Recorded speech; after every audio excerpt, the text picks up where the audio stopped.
Nunca pensei que ajudar a pagar a festa da minha própria irmã se transformaria na maior humilhação da minha vida. Diante de dezenas de convidados, meu pai decidiu me ensinar uma lição, e minha irmã achou graça. Naquele instante, eu entendi que não estava ali como família, mas como alvo. O que eles não imaginavam é que aquele gesto, feito para me diminuir, mudaria tudo.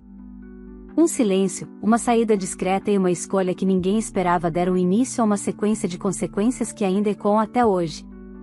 Esta não é uma história sobre vingança gritante, mas sobre limites, dignidade e o preço que algumas pessoas pagam quando expõem quem sempre foi tratado como invisível.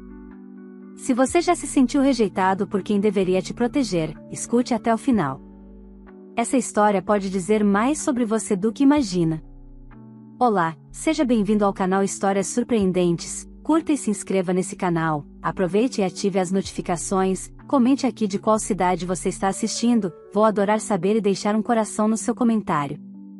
Eu aprendi cedo que, na minha família, amor nunca foi algo distribuído de forma justa. Ele tinha endereço certo, nome definido e um sorriso que sempre vinha antes do meu.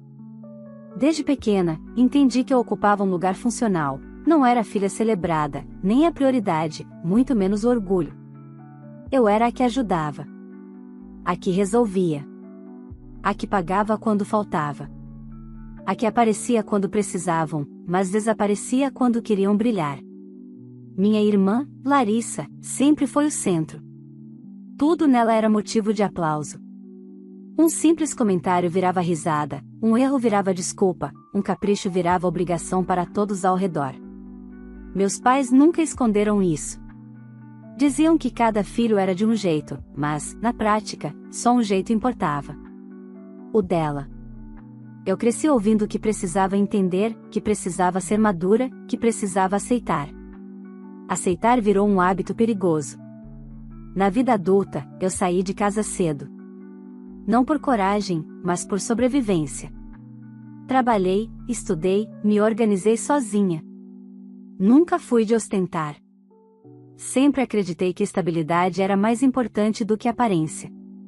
Enquanto Larissa trocava de celular todo ano e fazia planos que nunca incluíam pagar por eles, eu juntava dinheiro, fazia escolhas difíceis e aprendia a engolir comentários atravessados em reuniões de família. O curioso é que, quanto mais eu crescia, mais parecia que precisava provar meu valor dentro da própria casa. Não importava o quanto eu ajudasse, nunca era suficiente. E eu ajudava. Financeiramente, emocionalmente, silenciosamente. Meus pais sabiam disso. Larissa sabia disso. Todos sabiam. Ninguém agradecia.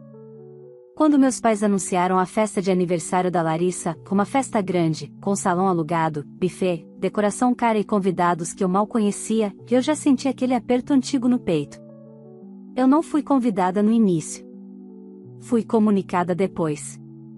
Como quem recebe um aviso, não um convite. E, junto com o aviso, veio o pedido, ajudar a pagar algumas coisas, porque família é isso. Eu ajudei. Não porque queria agradar, mas porque, no fundo, ainda existia em mim uma esperança ingênua de que talvez, dessa vez, fosse diferente. Talvez ajudar significasse pertencer. Talvez contribuir significasse respeito.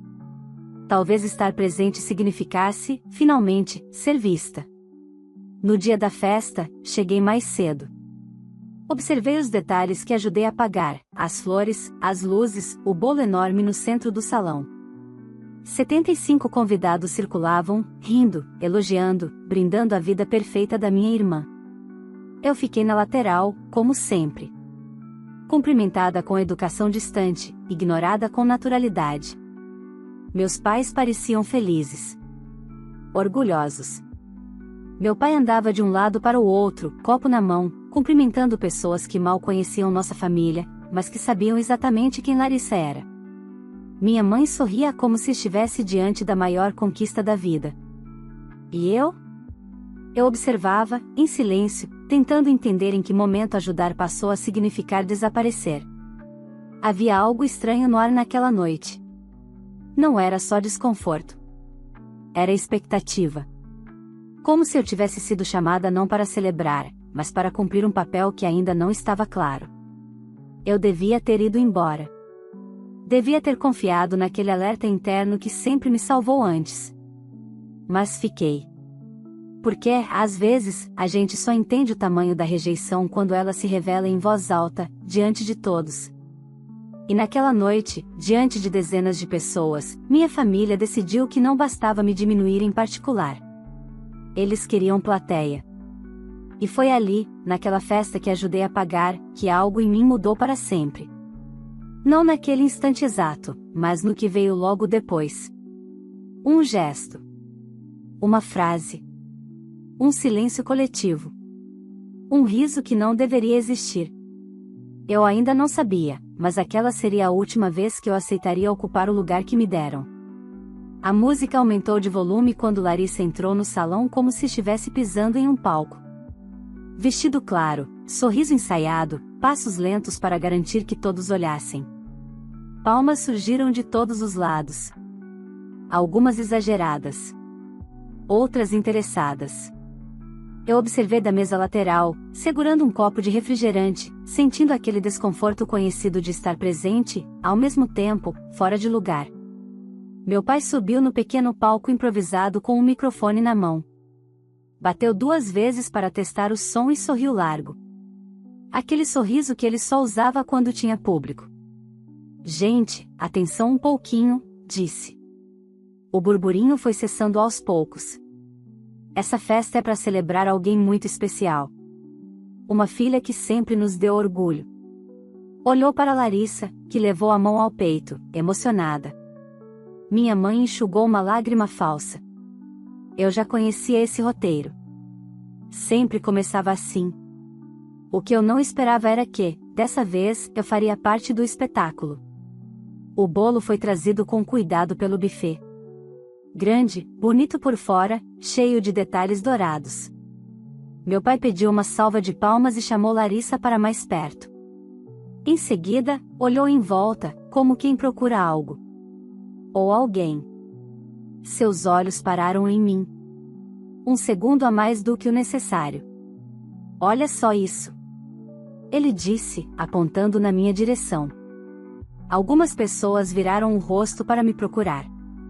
Outras apenas seguiram o movimento da mão dele. Senti o estômago revirar. Meu pai se aproximou da mesa do bolo, pediu uma faca e, com movimentos lentos, cortou um pedaço menor, desajeitado. Quando o colocou no pratinho, percebi algo estranho na textura. O cheiro veio antes que eu pudesse pensar. Azedo. Forte. Ele caminhou até mim com o prato na mão. Cada passo parecia calculado. Parou na minha frente. O salão inteiro observava. 75 pessoas em silêncio curioso. É isso que você merece, disse, autossuficiente para todos ouvirem. Ajudar a pagar a festa da sua irmã não muda o jeito que a gente enxerga você. O riso não veio de imediato. Houve um segundo de confusão, como se as pessoas estivessem tentando entender se aquilo era uma piada. Foi Larissa quem quebrou o clima. Ela se aproximou, inclinou a cabeça e olhou para o prato com desprezo. Mana, agradece por estar aqui, disse, rindo. Porque nem aqui era para você estar. Fica ali no cantinho para não atrapalhar, tá? A gargalhada veio em ondas. Primeiro algumas pessoas, depois mais, até virar um som coletivo. Alguém bateu palma. Outra pessoa comentou algo que eu não ouvi. Meu corpo ficou imóvel. Não por choque, mas por clareza. Tudo fez sentido de uma vez. Olhei para o prato. O bolo estava realmente mofado por dentro. Esverdeado, úmido, impossível de disfarçar. Não era um erro. Era uma escolha. Meus pais esperavam uma reação. Larissa esperava humilhação. Os convidados esperavam entretenimento. O que receberam foi silêncio. Eu não chorei. Não gritei. Não discuti. Coloquei o prato de volta na mesa mais próxima, alinhei o copo ao lado e respirei fundo. Percebi celulares sendo erguidos. Algumas telas já apontadas para mim. Sorrisos ansiosos. Eu não daria isso a eles. Peguei minha bolsa, atravessei o salão sob olhares atentos e fui até a saída. Atrás de mim, ouvi risadas e alguém dizendo: "Isso foi pesado."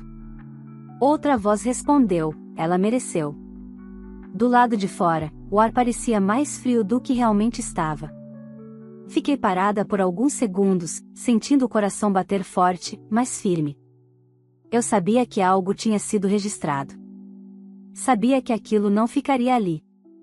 O que eu ainda não sabia era o quanto aquela cena, pensada para me diminuir, estava prestes a expor muito mais do que eles imaginavam. E, pela primeira vez, eu não senti medo do que viria depois. Eu não dirigi imediatamente. Sentei no carro com as mãos apoiadas no volante, sentindo o cheiro adocicado do salão ainda preso à minha roupa, misturado àquele azedo impossível de esquecer. Não era o bolo. Era a certeza. A cena se repetia na minha cabeça não como dor, mas como confirmação.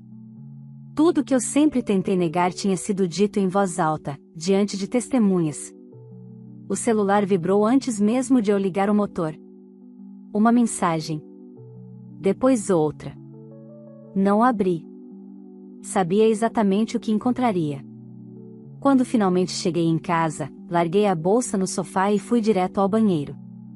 Lavei as mãos como se tivesse tocado algo contaminado. Fiquei ali, observando a água correr, até o corpo desacelerar. 2 horas depois, o silêncio acabou. Quando virei o telefone para cima, havia dezenas de notificações. Vídeos. Marcações. Comentários. Alguém tinha filmado o momento do bolo. Outro ângulo mostrava o riso da Larissa. Um terceiro captava meu pai dizendo aquela frase com clareza cruel. O vídeo não estava restrito à família. Já tinha saído do controle. Minha mãe tinha compartilhado primeiro. Uma legenda curta, venenosa: "Tem gente que precisa aprender o lugar." Larissa repostou com emojis de riso. Nos comentários, conhecidos repetiam frases antigas: "Ingrata, dramática, sempre foi assim." Eu não respondi a nenhum. Bloqueei. Foi a primeira decisão consciente que tomei naquela noite. Bloqueei um por um. Não por raiva, mas por higiene emocional. Depois desliguei o celular. Na manhã seguinte, fui trabalhar. Café forte, trânsito pesado, rotina intacta. Sentada na minha mesa, revisando relatórios, senti algo diferente: foco. Enquanto lá fora o vídeo ganhava alcance, eu me agarrava ao que sempre me sustentou: consistência. Mas o mundo não ficou quieto. Na hora do almoço, uma colega se aproximou com cuidado. Disse que tinha visto algo circulando, perguntou se eu estava bem. Apenas agradeci. Não expliquei. Não neguei. O silêncio começou a trabalhar por mim. À tarde, o vídeo apareceu fora da bolha familiar. Um perfil desconhecido repostou com outra legenda: "Isso não é brincadeira. Isso é humilhação." As curtidas dispararam. Os comentários mudaram de tom. Onde antes havia riso, surgiram perguntas. Por que ninguém interveio? Por que os pais fariam isso? Por que ela ajudou a pagar a festa? Eu acompanhei de longe. Sem interagir. Sem justificar. À noite, as mensagens começaram a vir de números que eu não tinha salvo. Uma tia pedindo para eu entender o lado deles. Um primo dizendo que aquilo tinha sido exagerado. Um desconhecido escrevendo apenas: "Sinto muito." Essa mensagem ficou comigo. Meu pai ligou no dia seguinte. Não atendi. Deixou um áudio longo, nervoso, dizendo que as pessoas estavam interpretando errado, que aquilo era coisa de família, que eu precisava me posicionar. Larissa mandou um texto curto: "Você podia ter sido mais madura." Apaguei sem responder. Minha mãe tentou depois. A voz dela não tremia. Disse que eu estava expondo todos, que aquilo estava prejudicando a imagem da família, que eu sempre fui ressentida. Ouvi até o fim. Quando desliguei, algo se fechou definitivamente dentro de mim. Enquanto isso, o vídeo continuava avançando. Alguém ampliou o trecho do bolo. Outro perfil destacou a frase do meu pai. Uma página maior compartilhou perguntando como aquilo podia ser normalizado. O que era para ser um espetáculo controlado virou um espelho público. No terceiro dia, meu nome apareceu nos comentários. Não como ataque. Como pergunta. Alguém me reconheceu de um projeto antigo, conectou pontos, corrigiu versões. Não precisei confirmar. A verdade começou a caminhar sozinha. Foi nesse momento que percebi, eu não precisava correr atrás de nada. Eles tinham me chamado ao centro para me diminuir. Agora, o centro estava iluminando quem eles realmente eram. E aquela festa, que deveria ser o auge da Larissa, tinha se tornado o início de algo que nenhum deles sabia como parar. No quarto dia, a festa já não era mais lembrada como aniversário. Era chamada de outra coisa. Eu percebi isso quando vi um recorte do vídeo fora de contexto, com uma legenda simples: quando a humilhação é pública demais para ser chamada de piada. Aquilo deixou de ser sobre mim. Passou a ser sobre algo maior: poder, controle e crueldade disfarçada de família. Continuei sem me pronunciar. Não por medo, mas porque eu sabia exatamente como minha família funcionava. Eles se alimentavam de reação. Sempre foi assim. Qualquer explicação minha viraria combustível para a distorção. Então eu segui com a minha rotina como se estivesse protegendo algo frágil e precioso, minha paz recém-descoberta. No trabalho, os olhares mudaram. Não eram de curiosidade vazia, mas de respeito silencioso. Um gestor me chamou para uma conversa rápida. Disse que, se eu precisasse de qualquer ajuste, estava à disposição. Não pediu detalhes. Não quis saber da história completa. Apenas reconheceu o impacto. Enquanto isso, do outro lado, o castelo começou a rachar. Larissa tentou recuperar o controle da narrativa. Postou fotos da festa, escreveu textos longos sobre inveja e gente que não suporta ver o brilho alheio. Mas algo tinha mudado. Os comentários já não obedeciam. Pessoas perguntavam sobre o vídeo. Marcavam o trecho do bolo. Questionavam o riso. Ela apagava, bloqueava, restringia. Quanto mais tentava se explicar, mais evidente ficava a encenação. Meu pai foi o próximo. Gravou um vídeo sério, sentado na sala de casa, dizendo que tudo tinha sido tirado de contexto, que sempre fomos uma família unida, que brincadeiras existem em todo lar. O problema é que o contexto estava inteiro gravado. Cada palavra. Cada riso. Cada silêncio. Minha mãe optou por algo diferente. Silêncio absoluto. Sumiu das redes. Cancelou compromissos. Evitou aparições. Para alguém que sempre viveu de imagem, aquilo era mais revelador do que qualquer defesa. As consequências começaram a aparecer em pequenos sinais. Convites que deixaram de chegar. Pessoas que atravessavam a rua. Um comentário sussurrado em um mercado. Nada explosivo. Tudo acumulativo. Do tipo que desgasta. Eu observei tudo à distância. Sem satisfação. Sem culpa. Apenas com a estranha sensação de estar assistindo a algo que nunca foi minha responsabilidade. Uma semana depois da festa, recebi uma mensagem da mãe de uma amiga antiga da Larissa. Ela não me conhecia bem.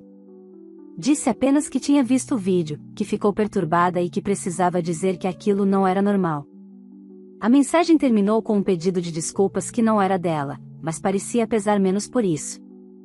Foi nesse momento que entendi, o que mais incomodava a minha família não era a exposição. Era a validação externa. Sempre viveram acreditando que só eles definiam quem eu era. Agora, outras vozes estavam fazendo perguntas que eles nunca quiseram ouvir. Meu pai tentou me ligar novamente. Não atendi. Deixou um áudio mais contido, menos agressivo. Disse que as coisas estavam saindo do controle, que a Larissa estava sofrendo, que eu precisava pensar na família. Apaguei. Eu já tinha pensado. Por anos. Naquela noite, sentei sozinha no sofá e percebi algo simples e poderoso: eu não sentia mais vontade de ser aceita por eles. Não queria reparação. Não queria desculpas. Queria distância. A festa tinha acabado, mas o efeito continuava se espalhando, alcançando lugares que eles nunca imaginaram. E, sem dizer uma palavra, eu seguia firme, enquanto a versão perfeita da família começava a ruir diante de todos. Ainda havia muito por vir. E eles não faziam ideia. 2 semanas depois da festa, o vídeo já não era novidade, mas também não tinha desaparecido. Ele circulava como uma sombra persistente, reaparecendo nos momentos mais inconvenientes, sempre que alguém tentava fingir que nada tinha acontecido. Era citado em conversas, mencionado em comentários atravessados, lembrado em silêncios constrangedores. Aquilo não passava. Apenas mudava de lugar. Eu, por outro lado, comecei a sentir algo que não conhecia bem: leveza. Pela primeira vez, não precisava calcular cada palavra antes de falar, nem antecipar ataques disfarçados de brincadeira. O corte tinha sido brusco, mas limpo. Meu pai foi o primeiro a sentir o peso real. Um conhecido em comum comentou comigo, quase sem querer, que ele tinha sido convidado a se afastar de um projeto antigo, algo ligado a eventos e representatividade local. Nada oficial, nada público. Apenas aquela frase educada que fecha portas sem fazer barulho. Ele sempre se orgulhou de ser bem visto. Aquilo o atingiu mais do que qualquer crítica direta. Larissa também começou a perder o controle do próprio círculo. Pessoas que antes orbitavam em volta dela começaram a se afastar discretamente. Não havia confrontos. Apenas desculpas vagas, agendas cheias, respostas que nunca chegavam. A festa que deveria consolidar sua imagem acabou se tornando um marco negativo. O rótulo grudou. Ela tentou me procurar pessoalmente. Apareceu no meu trabalho, sem avisar. Quando a recepção me chamou, dizendo que havia alguém insistindo em falar comigo, eu soube quem era. Pedi para dizerem que eu não estava disponível. Foi a primeira vez que impus um limite sem tremer. Minha mãe tentou outra abordagem. Mandou uma mensagem longa, escrita como se fosse um pedido de paz, mas recheada de justificativas. Disse que tudo tinha sido exagerado, que eu precisava entender o estresse do momento, que família se resolve em casa. Li uma vez. Depois arquivei. Não respondi. Enquanto isso, minha própria vida avançava. Recebi uma proposta profissional que vinha sendo discutida há meses, mas que agora ganhou urgência. Pessoas confiaram em mim não apesar do que aconteceu, mas por causa da forma como eu atravessei aquilo. Alguém comentou que manter a compostura quando tentam te diminuir publicamente diz muito mais do que qualquer discurso. Essa frase ficou comigo. Percebi também algo incômodo: meus pais e minha irmã não estavam arrependidos do que fizeram. Estavam incomodados com o preço que estavam pagando. Nunca perguntaram como eu estava. Nunca reconheceram a humilhação. Queriam apenas que tudo voltasse ao normal. O normal deles. Mas eu já não cabia mais naquele papel. Uma noite, recebi uma ligação de um número desconhecido. Atendi. Era uma conhecida distante da família, alguém que esteve na festa. Ela pediu desculpas por não ter feito nada naquele dia. Disse que riu por nervoso, por pressão, por não saber como reagir. Chorou ao telefone. Aquela ligação, mais do que qualquer outra coisa, me mostrou o tamanho do impacto daquela cena. Não era mais só sobre mim. Meus pais começaram a evitar lugares onde antes eram presença garantida. A casa ficou mais silenciosa. As fotos diminuíram. As postagens cessaram.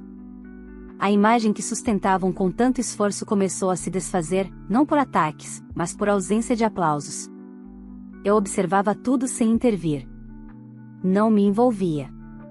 Não comemorava. Apenas seguia. E, quanto mais eu seguia, mais claro ficava que aquele rompimento não era temporário. Não era uma pausa para esfriar a cabeça. Era um ponto sem retorno. Ainda faltava algo. Uma última tentativa deles. Eu sentia isso. Como se o desespero estivesse se acumulando, procurando uma brecha. E eu sabia que, quando viesse, seria diferente de tudo até ali. Eu estava pronta. A última tentativa veio disfarçada de conciliação. Não como pedido de desculpas, mas como convite. Uma mensagem curta do meu pai apareceu numa tarde de terça-feira: precisamos conversar. Só nós. Para encerrar isso como família. Nenhuma admissão de culpa. Nenhuma pergunta sobre mim. Apenas a velha necessidade de controle, agora embrulhada em urgência. Eu demorei horas para responder. Não por dúvida, mas porque queria ter certeza de uma coisa: eu não iria para ser convencida de nada. Aceitei encontrar com eles em um café neutro, longe de casa, longe de memórias, longe de plateias. Um lugar onde ninguém pudesse fingir intimidade. Cheguei primeiro. Escolhi uma mesa no fundo. Quando eles entraram, senti algo curioso: não houve aperto no peito. Meu pai parecia menor. Minha mãe, rígida demais. Larissa vinha atrás, braços cruzados, olhar defensivo. Nenhum abraço. Nenhum sorriso. Meu pai começou falando. Disse que tudo tinha ido longe demais. Que as pessoas estavam exagerando. Que a família estava sofrendo. Falou por longos minutos sem usar a palavra desculpa uma única vez. Minha mãe completou dizendo que eu sempre fui sensível, que não aguentei uma brincadeira, que expus todos. Larissa revirou os olhos, impaciente. Esperei terminar. Quando falei, minha voz saiu firme. Disse que não estava ali para discutir versões. Que o que aconteceu foi público, gravado e claro. Que eu ajudei a pagar uma festa onde fui humilhada diante de dezenas de pessoas. Que aquilo não foi um erro, foi uma escolha. E que eu não devia reparação a ninguém. Larissa riu. Um riso curto, debochado. Disse que eu estava me fazendo de vítima. Que sempre gostei de bancar a diferente. Que, se eu fosse tão bem-sucedida assim, não teria me importado.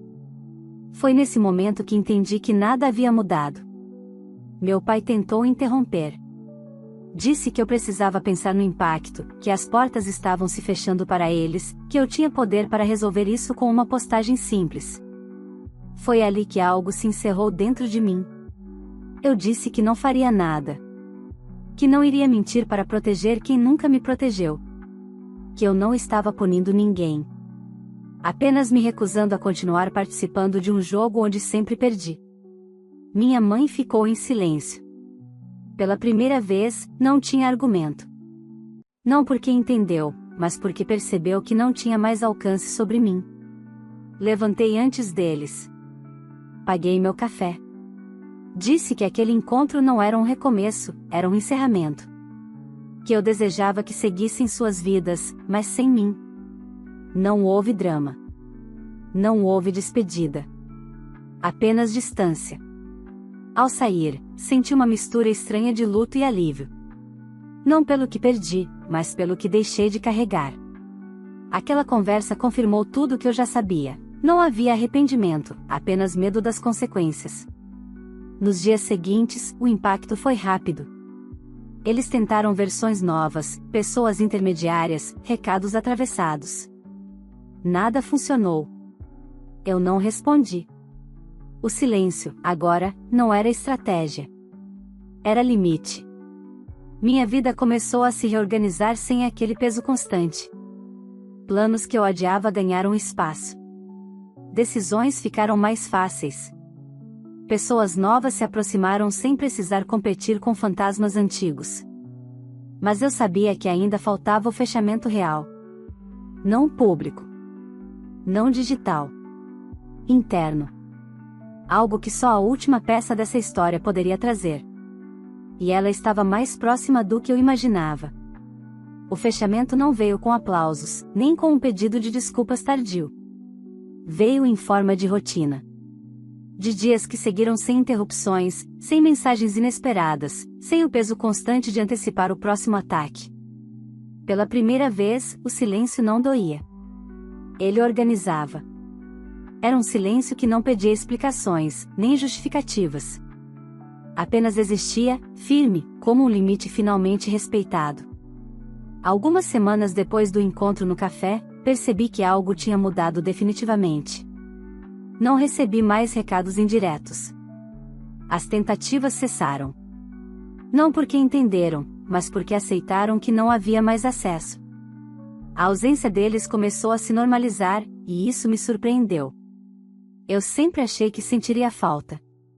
Achei que haveria um vazio impossível de preencher. Doeu menos do que imaginei. Na verdade, o que senti foi espaço. Soube por terceiros que minha mãe deixou de frequentar eventos onde antes era presença certa. Meu pai passou a evitar encontros maiores, como se temesse olhares que antes ignorava. Larissa, que sempre viveu cercada de gente, foi ficando restrita a um círculo pequeno, repetitivo, composto pelas mesmas pessoas que nunca a questionaram. Nada trágico. Nada cinematográfico. Apenas o efeito natural de escolhas expostas à luz, sem maquiagem, sem edição. Eu segui em frente. Troquei de apartamento. Não por fuga, mas por vontade.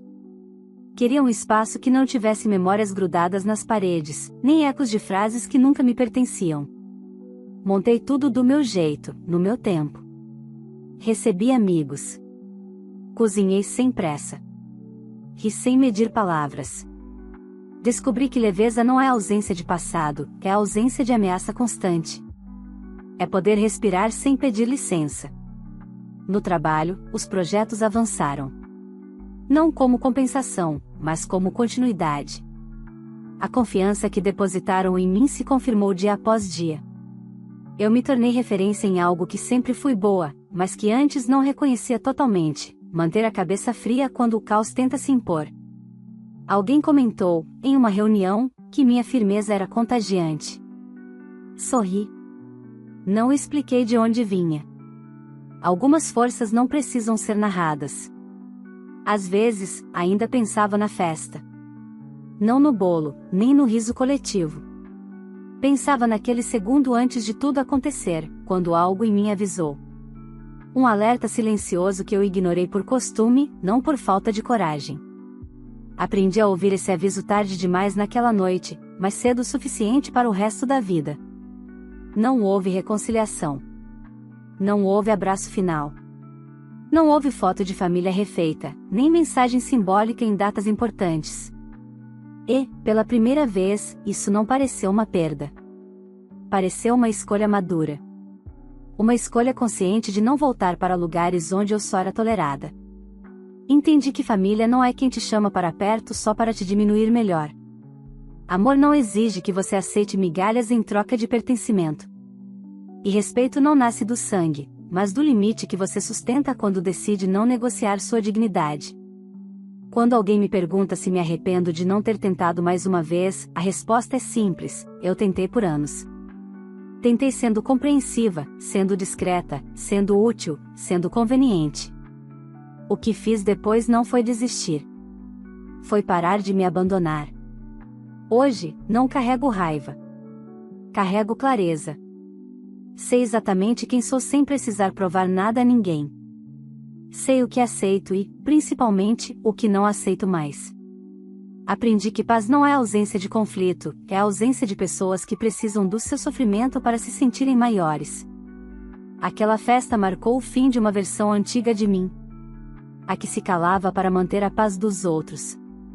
A que pagava para ser tolerada. A que confundia presença com amor e silêncio com maturidade. A mulher que saiu dali naquela noite não voltou para a casa menor. Voltou maior do que jamais foi permitida ser. E isso, eu aprendi, é o tipo de crescimento que ninguém pode tirar. Nem família. Se essa história tocou você em algum nível, curta este vídeo para que ele alcance mais pessoas que também precisam ouvir essa mensagem. Inscreva-se no canal se você acredita que histórias reais, ou inspiradas na realidade, têm o poder de abrir os olhos, fortalecer e libertar quem já se sentiu diminuído dentro da própria família. Compartilhe este vídeo com alguém que talvez esteja vivendo algo parecido e ainda não conseguiu colocar limites. Às vezes, uma história é tudo o que falta para alguém perceber que não está sozinho. Agora eu quero saber de você: você faria o mesmo que a filha fez? Você teria coragem de se afastar, mesmo sendo família, para proteger sua dignidade? Deixe sua opinião nos comentários e me diga também de qual cidade você está assistindo, que eu faço questão de dar um coração em quem comenta e participa. Sua voz importa. Sua história importa. E aqui, ninguém precisa se calar para pertencer.